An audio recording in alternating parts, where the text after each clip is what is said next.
Que o cenário da geopolítica mundial tá uma loucura, não é novidade para ninguém. E recentemente o Brasil tem protagonizado aí um papel meio estranho, que a gente não sabe aonde isso vai dar. Mas fato é que o primeiro impacto já foi o presidente Donald Trump colocando tarifas de 50% sobre alguns produtos do agronegócio. Né? Primeiro ele falou que iam taxar todos, depois ele voltou atrás, botou uma lista e alguns produtos ainda estão sofrendo essa taxação e outros não. Enfim, precisamos entender qual será o impacto, né, não só no agronegócio, mas na economia como um todo, porque a gente sabe que a nossa economia, né, a economia de todo mundo é global e está todo mundo meio que dependente um dos outros países, principalmente Estados Unidos, China, que são os grandes players do mercado aí que tem comprado e vendido para todo mundo, né, tem relacionado com as outras economias, principalmente dos países emergentes, que é o nosso caso do Brasil. Para falar sobre esse assunto, obviamente, a gente chama aqui pessoas que dominam esse assunto que pode falar para a gente com propriedade. Por isso, a nossa convidada de hoje, ela é economista, assessora de investimento e sócia de um dos maiores escritórios de investimentos do país, que é o Valor Investimentos. A Valor Investimentos é um escritório com 21 anos de atuação e possui escritório em 6 capitais e a gestão de mais de 12 bilhões de reais. Com uma gestão de 75 milhões de reais feito por ela, né, Beatriz, trabalha com planejamento financeiro para empresários e também produtores rurais, ajudando na estruturação de investimentos e proteção patrimonial. Então, seja muito bem-vinda, Beatriz Araújo, Beatriz Invest. Muito obrigada, Pedro. Tudo bem, Beatriz? Tudo jóia. E aí, a chinela tá cantando então? Como é que tá o batente? A gente está passando por uma fase bem complicada. Mas eu acho interessante, antes da gente pensar no que está acontecendo agora, entender um pouco como que a gente chegou nessa situação. Acho que isso vai nortear muito para a gente entender o que está acontecendo e os próximos passos. Os Estados Unidos ele vem com essa questão tarifária não só em relação ao Brasil, mas em diversos outros países, e não é de agora. Da gente olha ali há 3, 4 anos atrás, os Estados Unidos já estava tarifando a China. Desde já do governo Biden ou Trump 1? Trump 1. E aí o que acontece? Quando o Trump ele volta agora, né, em 2025, ele vem com um chamado muito forte de manter a hegemonia dos Estados Unidos no mundo. O que acontece? Aí vamos voltar ainda mais, vamos para a Segunda Guerra Mundial. Que é o MAGA, né? Quando acabou a Segunda Guerra Mundial, a gente teve um tratado de Bretton Woods que ele tira o ouro como padrão e entra o dólar. Isso dá um poder muito grande aos Estados Unidos. Nossa, é a bênção americana, né? Exato, porque ele é o país que tem a impressora da principal moeda do mundo. Do mundo. Então ele consegue ali fazer todo esse controle. E até então as coisas estavam indo muito bem. Só que aí chegaram 2 pedras no sapato dos Estados Unidos, uma chamada Rússia, outra chamada China. Por que isso acontece? Hoje o país, economicamente falando, que consegue bater de frente com os Estados Unidos é a China, que vem crescendo muito e continua. Hoje a China é o principal parceiro comercial de diversos países, é ela, não os Estados Unidos. E isso deixa o Trump extremamente preocupado. E quando a gente olha na parte militar, entra a Rússia, que hoje é um país que consegue bater de frente militarmente com os Estados Unidos. Então, quando os dois estão em um bloco econômico chamado BRICS, que é onde nós estamos junto com China, etc., isso deixa o Trump alarmado, né? Deixa ele preocupado. E aí ele vem, quando ele entra agora em 2025 no mandato 2, ele vem com essa preocupação de como eu consigo manter a hegemonia do dólar. E aí até o BRICS ele é conhecido como um grupo anti-americano, justamente por isso, por ser uma ameaça a essa hegemonia. Então, beleza. Chegamos nessa situação e os Estados Unidos ele vem com o pensamento de, olha, economicamente, os países colocam tarifas quando importam os meus produtos, eu vou começar a tarifar esses países também. Então ele faz isso com o México, faz isso com o Canadá, faz isso com a Índia. E quando a gente tem a cúpula do BRICS, que aconteceu há poucas semanas, em que começa uma conversa de uma moeda entre eles, aí que está o perigo, né? Porque aí é justamente esses países conversando com algo que é, bom, vamos tirar a hegemonia do dólar, não precisamos não podemos estar refém a uma só moeda, que tal a gente criar a nossa? Isso não vai muito para frente, né, você não vê que hoje não conversam muito sobre, mas isso é um alarme, é algo Mas você acha que que chama a atenção. se realmente, pôr quente nessa pauta, tem chance dessa moeda ter alguma relevância? Eu acho difícil. É? No curto prazo é difícil. É claro, no longo tudo pode acontecer, mas no curto prazo é difícil. De toda forma, perceba que é algo que, assim, não era se falado antes, e tem 2 países super importantes neste meio, que é a China e Rússia. Então, o Donald Trump, ele que é um presidente mais reacionário, né, ele precisa tomar uma medida em relação a isso. E aí, como que isso chega no Brasil? Beleza, tem toda essa parte do BRICS, que nós estamos no meio. China hoje, querendo ou não, é o nosso principal parceiro comercial, então isso também já cria ali um alarme. E a questão do Brasil não é em relação à economia, porque que essas tarifas estão vindo, elas são muito mais em relação à política. Você percebe que hoje a gente tem um presidente que ele tem uma visão muito mais próxima da China, que traz uma preocupação para os Estados Unidos. Então ele coloca esse ponto político no Brasil, que é justamente para, olha, não é em relação à economia, é em relação à política, eu prefiro que tenha um presidente que seja mais alinhado com os interesses dos Estados Unidos, e aí entra essas tarifas aqui no Brasil visando isso. E como que são os impactos, né? A gente tem, desde quando isso aconteceu, que foi em meados de julho, que onde o bafafá começou mesmo, tinham mais de 700 produtos que seriam tributados. E aí, você conversava com qualquer pessoa, estava desesperada, porque é muito complicado a gente saber quais são os impactos disso, né. Já tem que passar pelo pedaço do Haddad, né? É, exato. Já tem uma parte de imposto para pagar. E não que nós vamos pagar essa tarifa, porque não é, isso é uma dúvida muito comum, até clientes falam: "Poxa Bia, mas aí como é que a gente fica em relação a isso?" A gente não fica, não somos nós que vamos ter que pagar.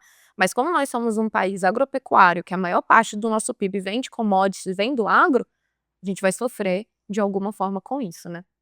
E aí beleza.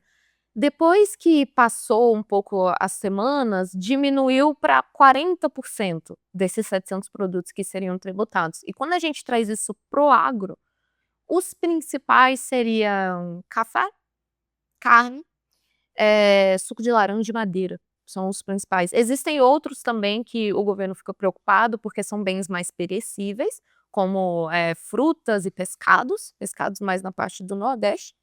Mas, esses são os principais que a gente vê que vão sofrer com esse tarifaço. E aí você me pergunta: "Poxa Bia, mas economicamente, quais vão ser os impactos?"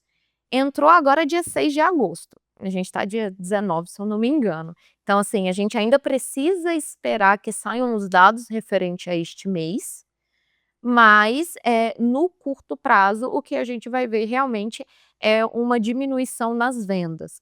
Aí você pensa: "Poxa, a gente tem um ponto positivo, porque nós vendemos commodities, e commodities, pelo próprio nome, é um bem comum, que a gente conseguiria vender facilmente para outros países.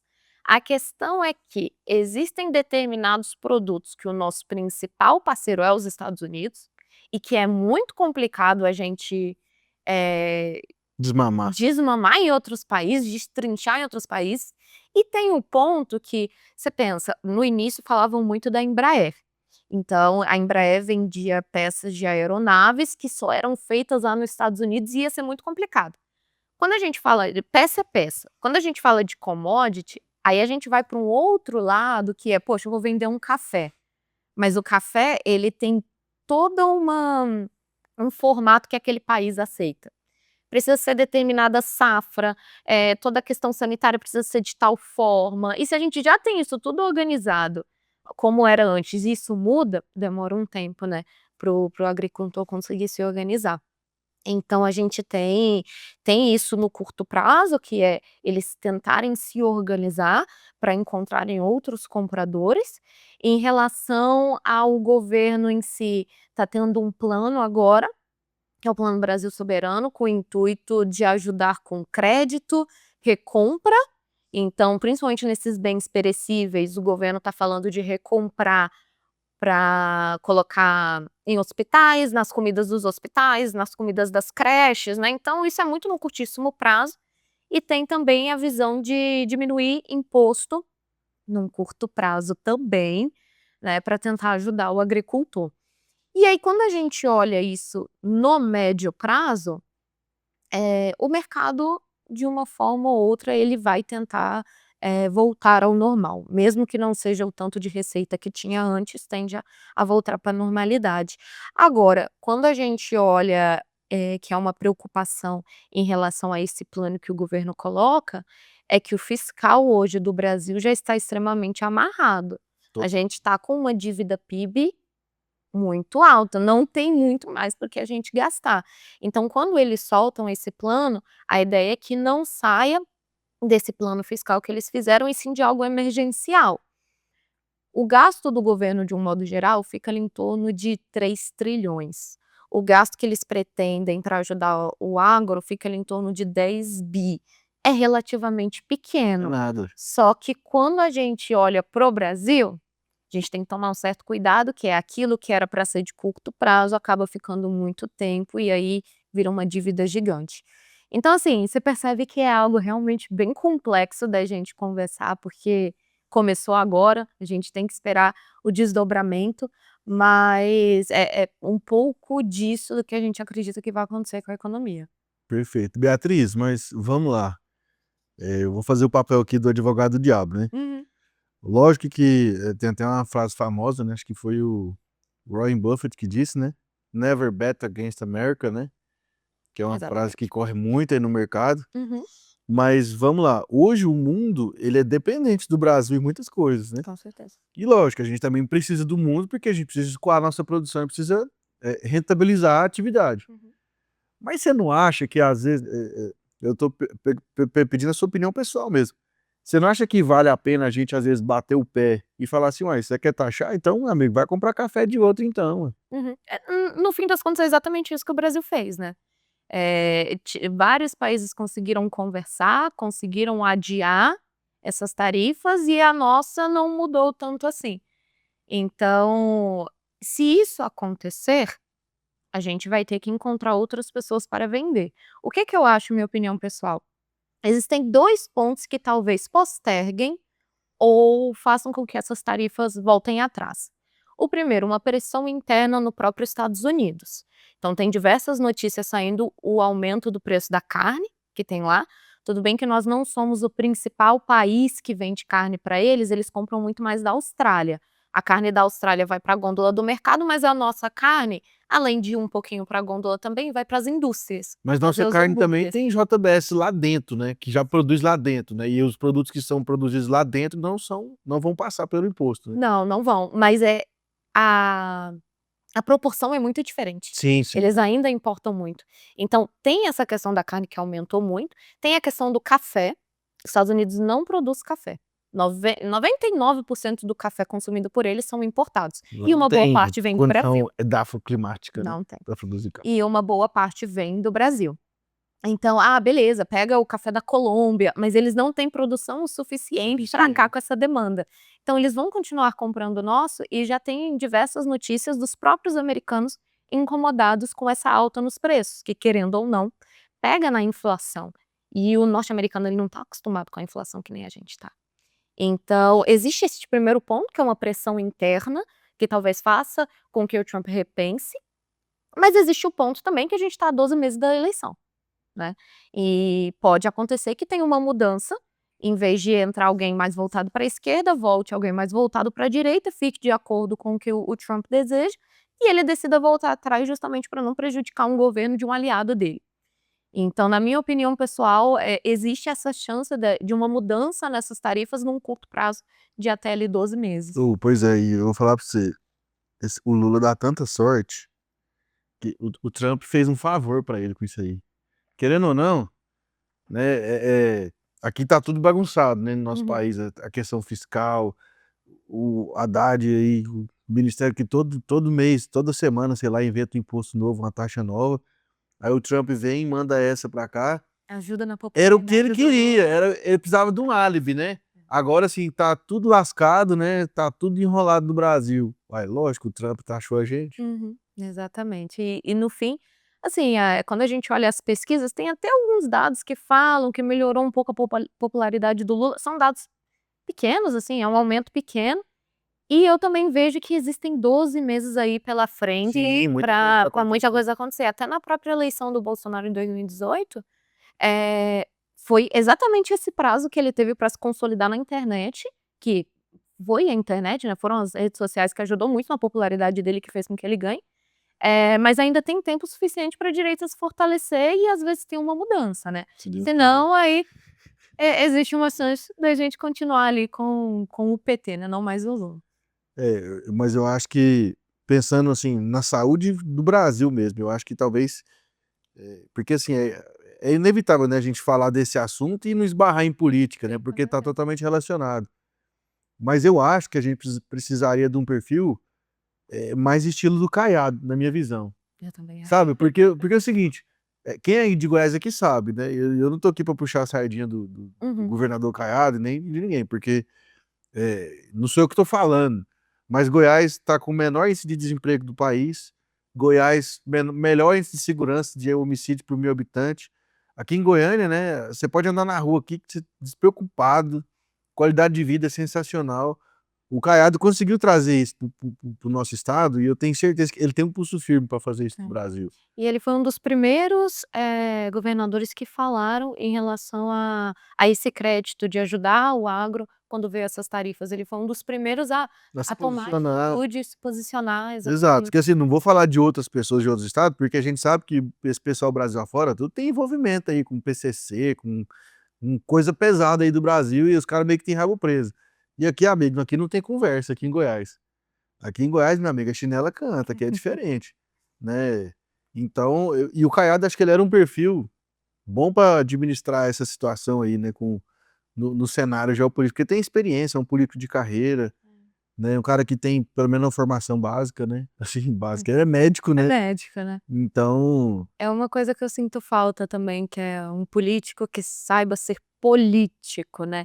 Hoje eu sinto que as pessoas estão tentando ganhar no grito, e não ganhar realmente conversando e sendo uma pessoa política. E realmente o Caiado ele tem um perfil como esse. hoje o povo joga muito pra torcida, né, É isso. é o A vezes o Lula versus Bolsonaro, pronto, é isso, aí a briga é quem faz mais, dá mais like na internet, Exato. E se entra uma mas quem tem pessoa menos ideia diferente, concreta, né, né. pode ajudar. Mas então assim, aí os próximos capítulos dessa novela é o quê, Beatriz? É a gente ver, porque os Estados Unidos está querendo impor sanções para países que têm relacionamento com a Rússia, por exemplo. Porque por causa da questão da guerra da Ucrânia. Da Até compra do da diesel. compra do diesel, né? Que o Brasil é um dos principais compradores de Sim. diesel da Rússia hoje, né? Sim.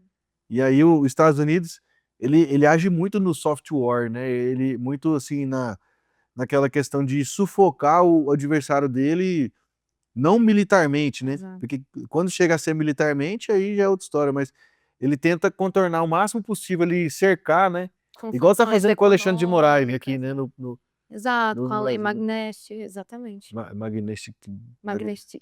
sei lá, essa lei aí, né? E aí o Flávio Dino agora meteu lá que empresas brasileiras não podem acatar decisões estrangeiras. É. Você quer que eu fale uma palhinha em relação a isso? Ô, fica à vontade, ué. Essa notícia saiu. Mas você que tá no meio do mercado financeiro É. aí, Nossa, gente, chega cada notícia pra gente e a gente tem que entender e ir atrás, né, até pra passar a informação correta para os clientes. Mas essa notícia saiu ontem, foi ontem. foi ontem. E o que que acontece? Vamos lá. O que que é essa lei? É uma lei americana feita para empresas americanas. Então, político pode falar o que quiser aqui no Brasil. Não vai mudar esta lei, porque ela é uma lei americana. Americana. É como se os entendi. Estados Não é Unidos. uma lei mundial. Não, é como se os Estados Unidos quisessem vir aqui e também mexer nas nossas leis. Isso não acontece. Cada país tem as suas leis, sua forma de agir. Só que o que que acontece? Hoje o sistema financeiro global, ele precisa de atuação de empresas que na maioria das vezes são norte-americanas. Que é o bloco Sistema- SWIFT, né? Na verdade, o SWIFT ele não é norte-americano, ele é suíço, se eu não me engano. Então também tem essa questão, será que os Estados Unidos vai conseguir tirar o SWIFT do Brasil? Não é nem atribuição dos Estados Unidos. Então tem todas essas questões. Mas ele pressiona para, né? Mas ele pode ter o poder, justo, mas a decisão em si não é lei. Então essa lei, ela vai em cima das empresas americanas cujos bancos brasileiros utilizam o serviço.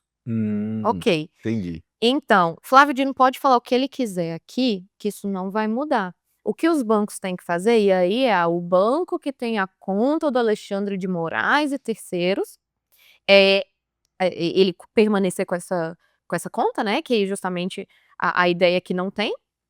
E aí, se ele permanece, as empresas americanas cortam o sistema. E aí sim que mora o perigo, porque tem toda uma crise bancária que ninguém sabe o precedente, ninguém sabe como que vai ser. Ainda mais que só tem 5 bancos aqui no Brasil. São 5 bancões, né? Então, é até para desmistificar um pouco, porque o político brasileiro pode falar o que quiser.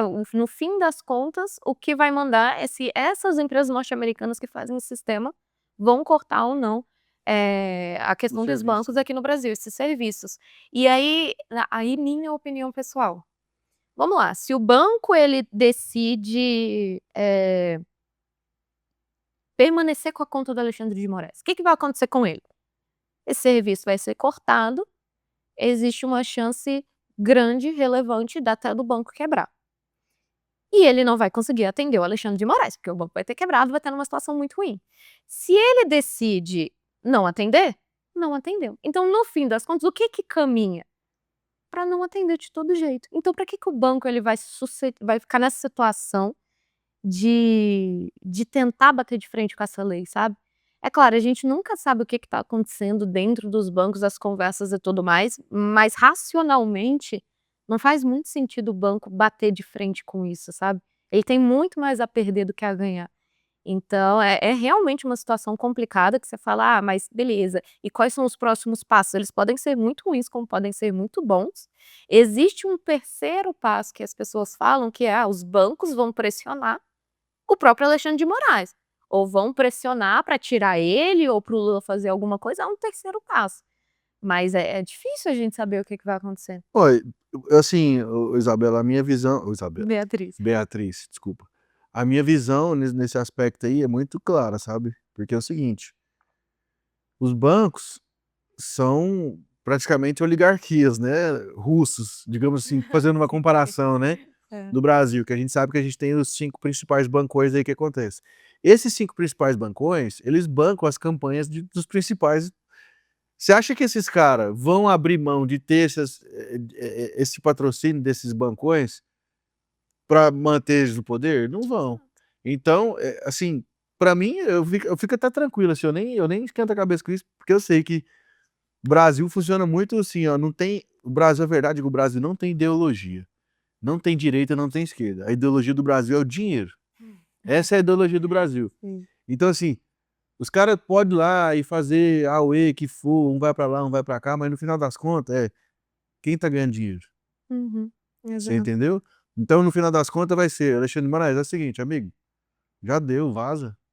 Tá tudo certo. Provavelmente. Segue seu caminho, entendeu? Nós não vamos quebrar a economia por causa de você, fera, não vai.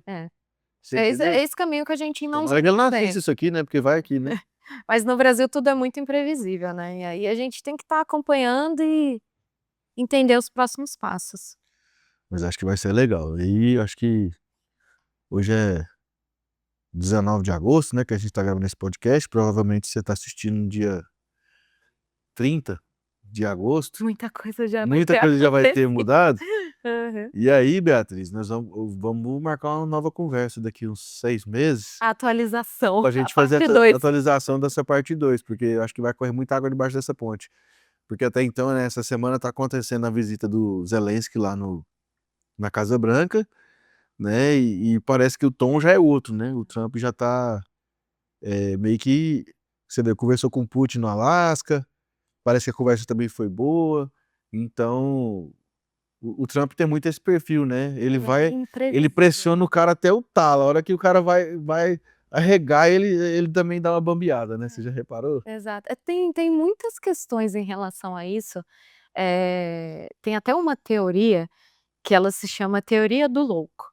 Não que o Trump seja louco, mas e inclusive tem muita racionalidade por trás disso. Então eu sinto que ele tende a ser um político mais imprevisível, Uhum. porque com imprevisibilidade você não consegue se organizar. Os demais países não conseguem entender o que vem pela frente. E isso traz muito um poder para ele, porque ele está ali governando o país mais poderoso do mundo e tem essa imprevisibilidade justamente que você comentou. Às vezes ele fica ali apertando, e aí quando ele vê que a situação está indo para o caminho que ele quer, ele fala: "Não, beleza, agora tá tranquilo". O problema é que quando chega um mais louco que ele, né, aí quando um louco encontra um outro mais doido, Ô, mas aí a sabe que situação fica mas complicada. você sabe que eu achava que a Rússia era mais louca. Assim, ó, depois de essa guerra, você vê, qual o sentido que tem dessa guerra da Ucrânia que tá durando tanto tempo? É porque a Rússia não quer terminar, porque É a lógico Ucrânia que não quer terminar. Porque, assim, se a Rússia tem todo esse poder que pode brigar com os Estados Unidos, amiga, ela acaba com a Ucrânia em 2 dias. exato, E sabe vai fazer o quê? 3 anos essa guerra? em torno disso. Não é esquisito? Talvez esteja muito mais relacionado com, pactos que ele quer fazer com o próprio Estados Unidos, né. Exato. Até porque a conversa ela é muito mais com o Trump do que com o presidente da Ucrânia. Já dizia a vovó: "Você vai ver coisa, meu filho, você vai ver coisa", né. Tem Exatamente. muito mais mistérios entre o céu e a terra do que supõe a nossa vã filosofia. E a gente aqui na ponta, né, assim, nós réis mortais, a gente nem imagina o que que rola por trás desse jogo diplomático aí, É muito jogo de poder. A né. É gente não muito tem jogo de acesso. poder, igual você viu o Putin lá, né, na hora que chegou lá, o Trump colocou lá os F-22, colocou um monte de caça, tanque de guerra, não sei o que, a hora que o cara pisou no tapete, o B-2 passou em cima da cabeça dele.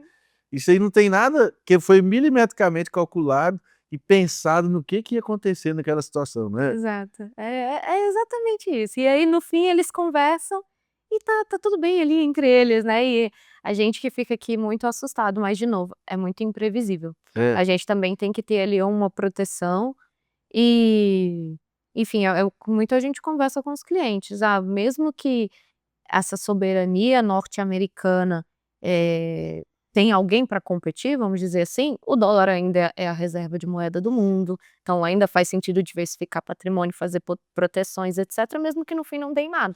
Até porque a gente tem visto o dólar caindo bem, né, então é um bom momento. A melhor proteção que tem chama-se Bitcoin. Também é uma boa opção. Não, mas é diversificar investimento, né, assim, tem que ter dólar, tem que ter investimento em dólar, tem que ter Bitcoin, você tem que ter tudo, menos real. Essa é a verdade, essa é a verdade. Enquanto você morar no Brasil, infelizmente tem que manter ali um pouquinho. Não é? Pois é, pelo menos pra você sobreviver. Beatriz, foi ótimo o nosso papo. Obrigada pelo convite. Desculpa aí qualquer coisa. Imagina. Acho que foi um bate-papo bem dinâmico, esclarecedor e vou te convidar, daqui 6 meses a gente bate outro papo pra Combinado, a ver parte que 2. passou de água debaixo dessa E ponte. vai ter coisa, viu. Muita coisa vai ter mudado, tenho certeza. E quem quiser mais saber sobre a sua assessoria de investimentos, quem quiser acompanhar o seu trabalho, como é que faz? Eu tenho o meu Instagram, que é Beatriz Invest, lá eu posto alguns stories, faço alguns vídeos, mas também fico aqui aberta, na Valor Investimentos, né, que é o escritório onde eu atuo e faço atendimento dos meus clientes e do patrimônio deles. Perfeito, então um abraço pro pessoal da Valor Investimentos aí por liberar a sócia para vir aqui conversar com a gente, né, e vamos que vamos, tamo junto. Você assistiu esse episódio até agora, já valeu o seu like, né, já valeu a sua inscrição no canal, e faz favor, compartilha esse conteúdo, esparrama com quem faz sentido aí pra gente, tá bom? Segue nosso perfil nas redes sociais, @portalagro2 e também segue o Pedrão lá, @por Pedro Maia. Fechou? Tamo junto, até a próxima, tchau, tchau.